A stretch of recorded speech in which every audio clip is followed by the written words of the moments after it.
since then. But what are the driving factors that are behind what's going on now? You see, we're financing war.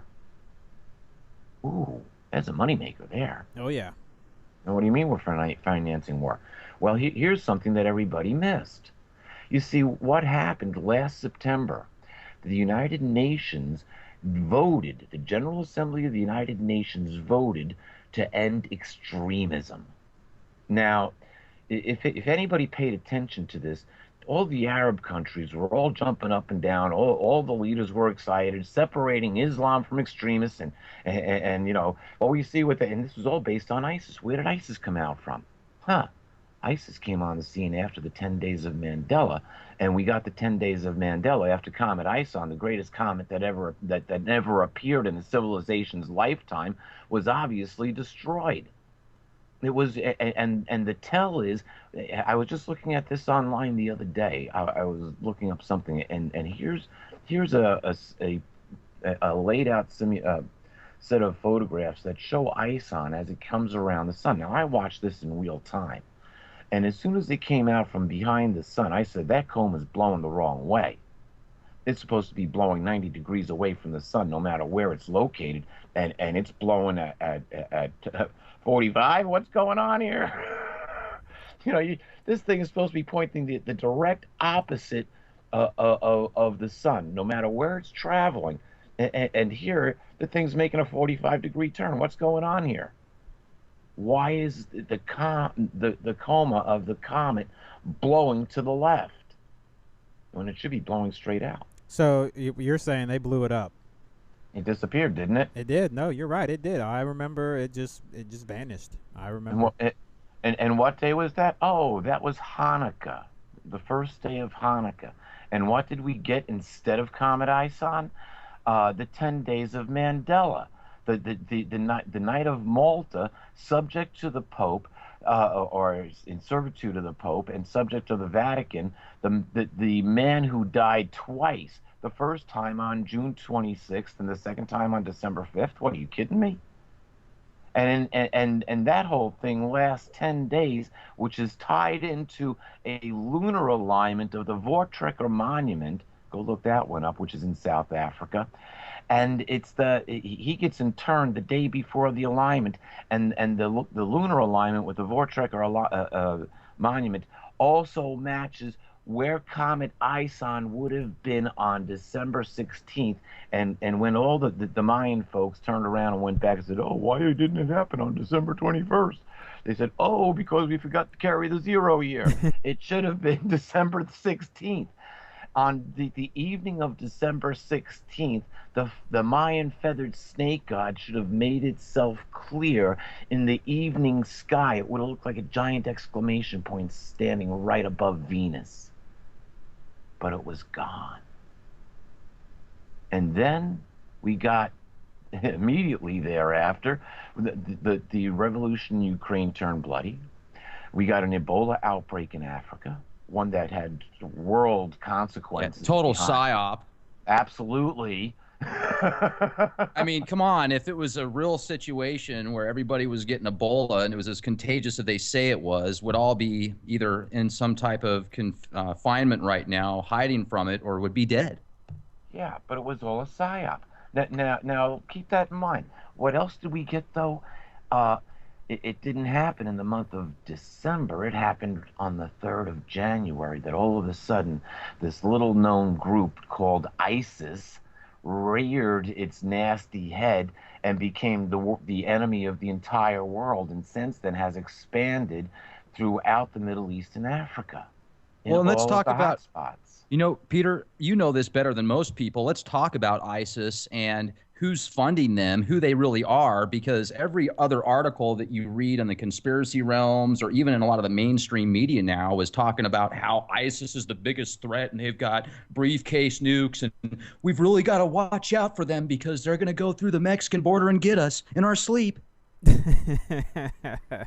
Hey, but I just wanted to shift gears because I know Rex, you wanted to talk about Jade Helm, and I think that's Well, probably definitely something that we need to cover here tonight. Just want to remind you folks that we will be taking a break at the bottom of the hour. So Peter, what is your thoughts on ISIS? Do you think it is a major problem, or is it just? Uh, Here's the thing about ISIS. There's a little known fact, and it's amazing. I wound up reporting on this September 10th. Trust me, September 10th, 2014. I was like, where's this ISIS thing coming from? Because when Hillary Clinton was still Secretary of State, she made a statement saying that the rebels in Syria would be well funded. And I'm like, really? I won't say the second word, but whatever. Uh, and those words have just stuck in my brain. So when this whole ice now, when you look at the podium at the 10 Days of Mandela, you see a phoenix rising from a pyramid. Interesting, a symbol of ISIS. And then within the month we get ISIS, or within a month we get ISIS. Come on, now where did the funding come? These guys came out of Syria, but where did the funding come from? So I started doing a search on ISIS. I came across a very interesting website called the Integrated Systems. The acronym is ISIS. They have said that they are a guns for hire mercenary company made up of special forces and retired CIA agents. They have offices all around the world, but they have an office at 1700 Pennsylvania Avenue in the Ronald Reagan building, literally across from the White House. I started talking about this and posting it. Go ahead. Peter, I know, and I'm so glad you brought this up again, because I remember you told us that before, and for many of you that haven't had an opportunity to listen to the last time we talked to Peter, you brought that up. So do you think that it's one and the same? Do you think that these turkeys that are out there, beheading people supposedly and doing all of these terrorist acts are really the ISIS, the same ones that you discovered? I don't know, but they changed their name and logo. You know who else had? Seriously, the ISIS organization located in Washington, D.C. at 1700 Pennsylvania Avenue in the Ronald Reagan building changed their name and their logo somewhere between the time I started reporting on them in September and when I checked about a month ago. I was also going to add that Verizon. And I'm still alive. Awesome. Yeah, I'm still alive. This is a murder for hire company. Coincidence? I bring this to light, and they changed their logo, and I'm still breathing. Good. I love it. No, can you guys hear me?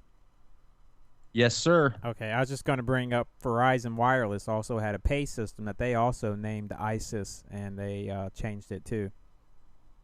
But could it also just be this, the fact that ISIS is an Egyptian deity that's been around for thousands of years, so many entities or people or organizations already know the name ISIS, and they might just choose to pick ISIS because of certain correlations. There's many businesses out there today, for example, one in particular, Starbucks, that has the Egyptian deity Osiris on there, if I'm not mistaken, and the sigil that they use on their signs is the Egyptian deity as well. Some people feel that in the occult realms, that helps manifest their desires if it harmonizes with their synchronicity, their vibrational frequencies. What do you think about that, Peter? I chose my God. My God's Yahweh. Yahweh is the zero dimension which controls every other dimension within the multiverse. It's not some alien or interdimensional God wannabe. So they chose their gods. Let's go back to the Exodus of Egypt. This was a battle between Yahweh and the gods of Egypt. I'm glad you brought that up.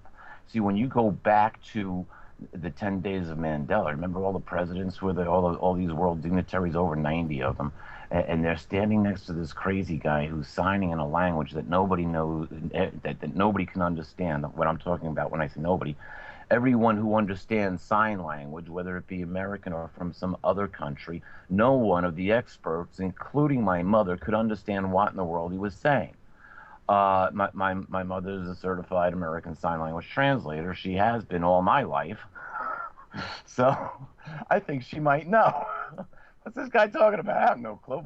Occasionally you see a sign that's familiar, but and then after that nobody knows who in the world he is, although he stood next to all of these world dignitaries. They get him out of there, and they interview him. And he says, "Oh, while I was doing this, I saw all of these angels flying around the stadium." Really?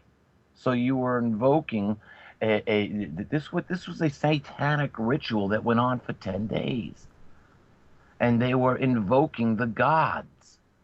Yes, that's exactly what they were doing.